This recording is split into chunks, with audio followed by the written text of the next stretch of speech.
तो ये बहुत ही महनीय जिम्मेदारी है। और जितने भी गार्जियन जो अपने बच्चों को यहाँ भेजते हैं, आप अपने आप में ये यकीन रखें कि जिनके पास आपने अपने बच्चों को भेजा है वह एक सफल, सुसज्जित और सकुशल हाथ है, जहां पर उनकी तकदीर और तस्वीर दोनों बदल दी जाएगी। इस बात का मैं पूरी तरह भरोसा दिलाता हूँ।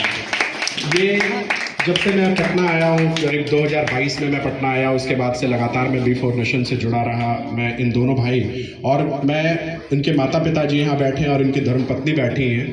तो अगर मेरे माँ बाप ने मुझे पढ़ाया तो उनके पीछे उनकी एक व्यक्तिगत मनसा थी कि मेरा बेटा पढ़ेगा, कमाएगा, मेरे घर की गरीबी दूर करेगा और मेरे लिए एक ऐसे जीवन का प्रवाह शुरू करेगा जहाँ पर सारी भौतिक सुख सुविधाएं सुनिश्चित की जाएंगी।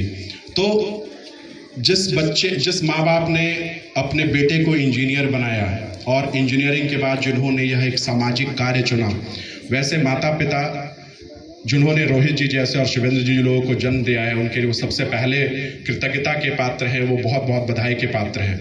और उनसे भी ज़्यादा जो सबसे बड़ी कुर्बानी है वो आपकी धर्मपत्नी ने दी है सर, क्योंकि ये एक वैसा सेगमेंट है जिसको मैनेज करना, चूँकि मैं अविवाहित हूँ, पर मैं लोगों के वैवाहिक जीवन देखकर यह सीखा हूँ कि जब तक बच सको बचो।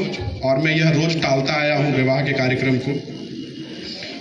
इनफैक्ट मैं कहूँ, मुझे कोई आपत्ति नहीं है कहने में कि मेरी काउंसलिंग की जाती है कि कभी एक ना एक दिन तो करनी है, तो आज ही कर लो। मैंने बोला जिस दिन करनी होगी उसी दिन करके देख लेंगे, ठीक है। पर उन्होंने आपको वैसे ही एक्सेप्ट किया जैसे आप हैं। आपने जो काम शुरू किया बच्चों को पढ़ने और पढ़ाने का, वैसे रूप में आपको स्वीकार करके वह सबसे बड़ी महानता का पात्र है। और जो यहाँ बैठे हैं मोहतरमा, से deserves a huge round of applause, ठीक है।